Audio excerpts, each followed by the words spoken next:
నాది ప్రేమే కదరా, ఇది నీకు ఎందుకు అర్థం కాదురా?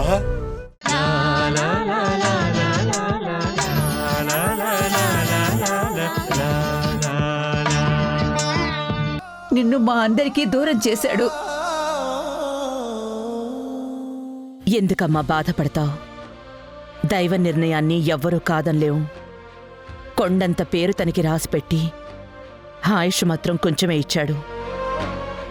కాని తను వెళ్ళిపోయినా తను చేసిన మంచిని మనం నడిపిస్తున్నాం, తనకిచ్చిన మాటని గెలిపిస్తున్నాం. ఇలా తన రుణం మనం తీర్చుకుంటున్నాం కదమ్మా.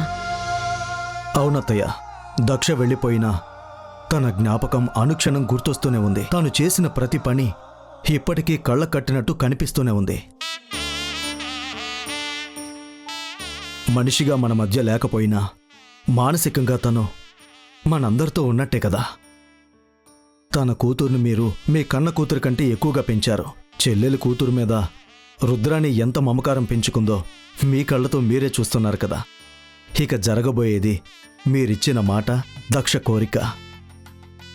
ఈ చుట్టుపక్కల ఊర్లకి అదొక పండగ.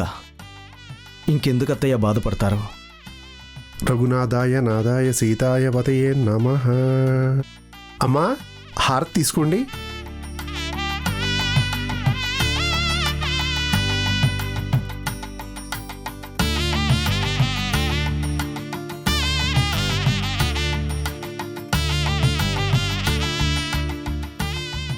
దీక్షితులు గారు, అన్నదానానికి అన్ని ఏర్పాట్లు జరిగినట్టే కదా? ఎక్కడా ఏ లోటు లేదు కదా? అమ్మా, ఇన్ని సంవత్సరాలుగా జరుగుతున్న కార్యక్రమం ఇది.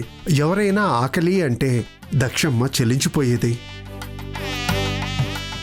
అలాంటి తల్లి పేరు మీద జరుగుతున్న అన్నదాన కార్యక్రమంలో ఏ చిన్న పొరపాటు జరగకుండా అన్నీ మేము చూసుకున్నామమ్మా. అందరికీ బట్టలు పంచిపెట్టి భోజనాలు పూర్తయిన తర్వాత నా చెల్లెలి కోరిక, తన కూతురు మా ఇంటి కోడలు కావాలని, అది తొందరలోనే నెరవేరబోతుందని, మా ఇంట్లో మంగళవాయిద్యాలు మోగబోతున్నాయని, మా భార్గవ్కి భూమికి పెళ్లి జరిపించబోతున్నామని అందరి ముందు చెప్పాలి. భోజనాలయ్యాక ఎవ్వరినీ వెళ్ళొద్దు అని చెప్పండి దీక్షితులు గారు. అలాగేనమ్మా. అత్తయ్య, పూజ పూర్తయింది కాబట్టి ముందు అందరికీ బట్టలు పంచి పెడదాం. తర్వాత అందరికీ భోజనం పెట్టడం స్టార్ట్ చేద్దాం. అలాగే భార్గవ్. రంగయ్య, అమ్మా ఆ ఏర్పాట్లన్నీ చూడు. అలాగేనమ్మా. మీరందరూ రండి, పదండి.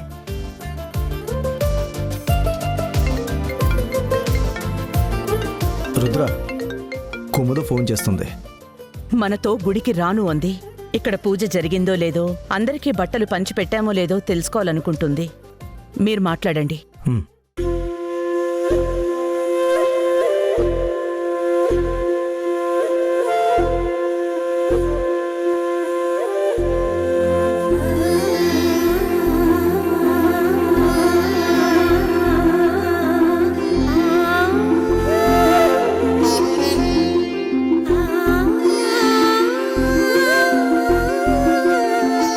ఏంటమ్మా, ఇక్కడ పూజ జరిగిందా లేదా అని తెలుసుకోవాలని ఫోన్ చేసావా?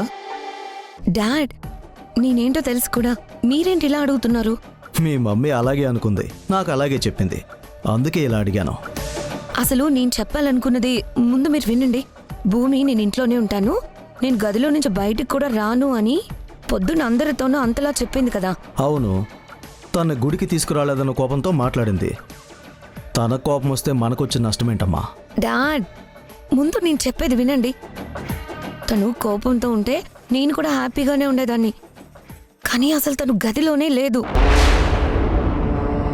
అదేంటి, మేము వచ్చే వరకు తను బయటకు రానని చెప్పింది, అప్పుడే బయటకు వచ్చేసిందా? అయినా ఒక్కతే ఒంటరిగా ఎంతసేపు అని గదిలో ఉంటుంది? ఆ జానకి వచ్చి ఉంటుంది, తనతో మాట్లాడడానికి బయటకు వచ్చి ఏదో ఒక వెరైటీ చేస్తుంటుంది. వెళ్ళి వంటగదిలో చూడమ్మా. అబ్బా డాడ్, అసలు నేనేం చెప్తున్నానో మీకు అర్థం కావట్లేదా? ఇద్దరూ ఇంట్లో లేరు. ఆ గదిలో ఆ బుజ్జి నుంచి వాళ్ళిద్దరూ ఎవరికి కనిపించకుండా బయటికి వెళ్ళిపోయారు. భూమి గదిలో బుజ్జిగాడు పెద్ద సౌండ్తో పాటలు పెట్టుకుని డాన్స్ చేస్తుంటే ఏంటింత సౌండ్ అని చూస్తే అసలు విషయం తెలిసింది డాడ్. భూమి, జానకి ఇద్దరూ ఇంట్లో లేరు.